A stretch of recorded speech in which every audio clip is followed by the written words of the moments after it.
tous, je suis vraiment ravie de vous retrouver aujourd'hui pour une nouvelle vidéo sur la chaîne qui en plus est un petit update lecture, donc je suis super contente.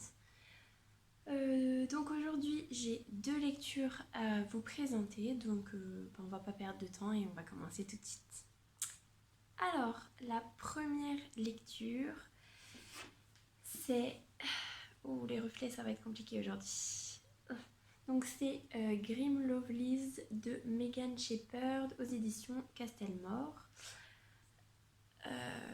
Première chose, cet objet livre est excessivement magnifique. Il est trop beau, même si je trouve le titre un peu cucu. Enfin, le côté Grim m'a tout de suite attiré, le côté Lovelies un peu moins, mais bon. Donc l'histoire se passe à Paris.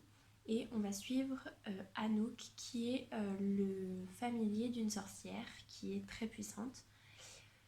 Donc on sait que Anouk elle a environ 1 an. Elle sait qu'elle vient d'un animal, qu'elle a été transformée en être humain, mais elle ne sait pas de quel animal, elle n'a aucun souvenir de son passé. Et un soir, Anouk va retrouver sa maîtresse morte, assassinée.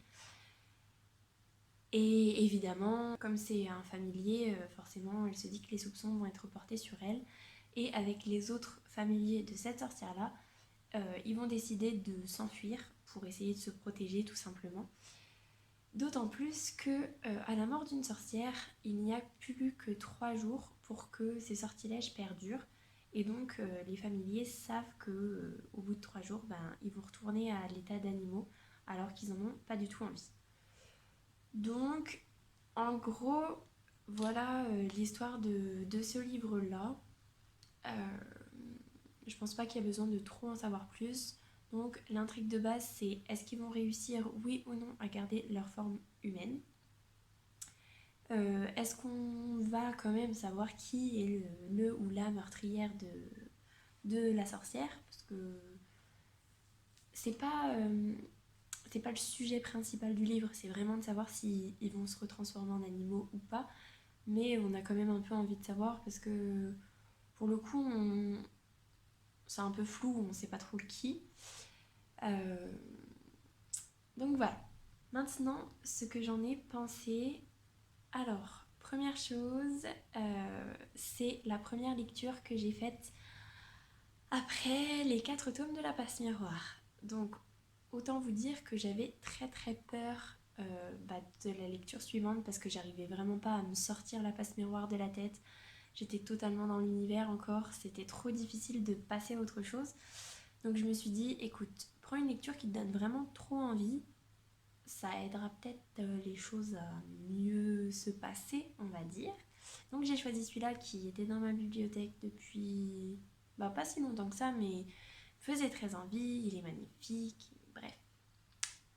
Donc je me suis lancée là-dedans.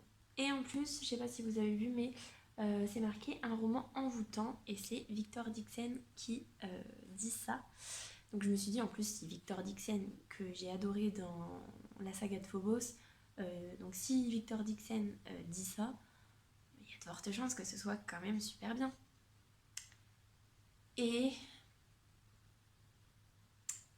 ça l'a pas trop fait. C'était pas une mauvaise lecture. Je me suis pas dit que j'avais envie d'abandonner. Mais ça l'a pas trop fait. Donc du coup, je sais pas trop si il y a le fait que ce soit le contre-coup de la Passe Miroir qui est joué, ou si c'est vraiment un livre que même à une autre période, j'aurais pas plus apprécié que ça.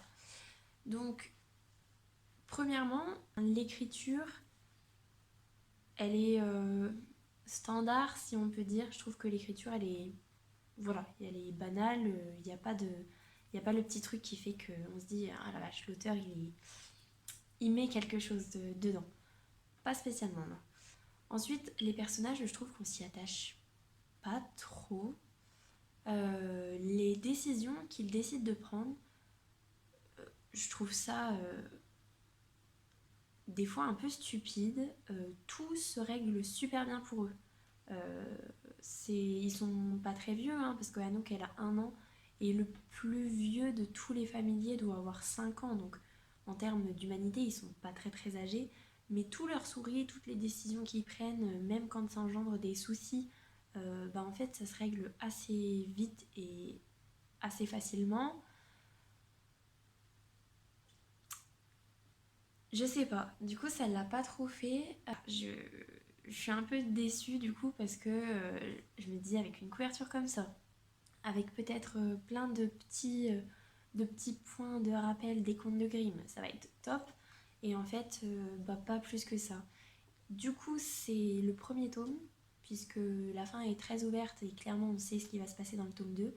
Ça m'a pas donné envie de continuer. Donc je pense que je vais m'arrêter là. Je ne lirai pas le tome 2, qui potentiellement peut être un peu mieux du fait que le, l'atmosphère est posée, il n'y a plus besoin de présenter les personnages.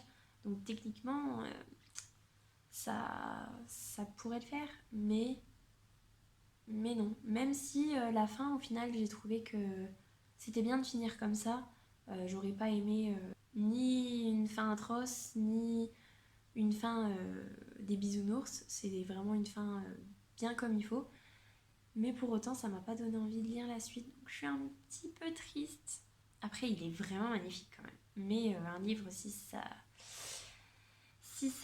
se suffisait à la couverture, ça se saurait. Donc voilà, je suis un petit peu déçue pour celui-là. Donc peut-être qu'il est super bien et que c'est le timing qui n'a pas été bon pour moi.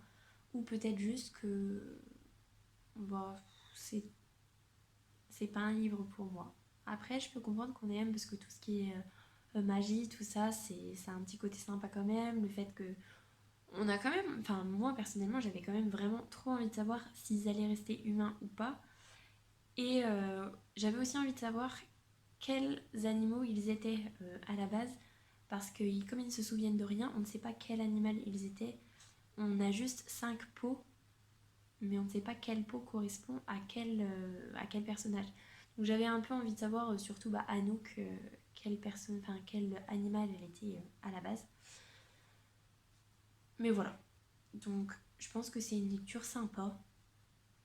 Mais moi en plus, le côté sympa m'a pas trop attiré du fait que voilà, le timing était mauvais. Voilà tout ce que j'ai à vous dire pour Grim Lovelies. Je suis un petit peu déçue. Mais bon. En lisant donc Grim Lovelies, j'en ai un peu parlé à ma mère en disant que la lecture c'était un peu compliqué après la passe miroir, que c'était dur de se remettre dans autre chose. Et elle m'a dit, quand il y a des lectures comme ça, en fait, l'idéal c'est vraiment de passer à un genre complètement différent qui n'a rien à voir. Et je me suis dit, si c'est vraiment ça le souci pour Grim Lovelace, que c'est vraiment le timing qui est mauvais pour moi, je me suis dit, bah écoute, lis quelque chose de complètement différent. Donc j'ai choisi Jeu d'attirance de Jennifer L. Armentrout, que j'ai lu sur ma liseuse, donc je vous mets la couverture dans le coin, qui est une romance pure et dure. Il n'y a, y a pas de fantastique, il n'y a pas de fantaisie, c'est de la romance pour de la romance, clairement. C'est un tome 5, puisque donc, j'ai découvert cette série en 2018, donc j'ai lu les 4 tomes en 2018. J'avais envie de faire une petite pause, surtout que le personnage principal de celui-là, à la base, je l'aime pas spécialement. Mais bon, je vais vous faire le topo pour ce tome 5. On va suivre Stéphanie, donc, qui vient de déménager, de quitter sa ville où elle a fait ses études à l'université. Donc elle s'installe dans une petite ville, pas très loin de Philadelphie, si je ne m'abuse. Et elle va commencer un nouveau boulot et, et il va se passer quelque chose avec Nick avec Nick, voilà. Et en gros, c'est ça, c'est juste une histoire d'amour entre deux personnages. Voilà. Après, ce qu'il faut savoir, c'est que cette série-là, on va suivre toujours l'histoire d'amour entre un garçon et une fille. Et le tome suivant parle d'autres personnages que l'on a vus dans le tome précédent, mais c'est plus du tout centré sur les premiers qu'on a vus. Ce qui fait que c'est super bien parce que dans celui qu'on va lire, il y a de l'inédit et on tourne pas en rond parce que c'est des nouveaux personnages, mais en même temps on a plein de références aux anciens puisqu'ils gravitent autour.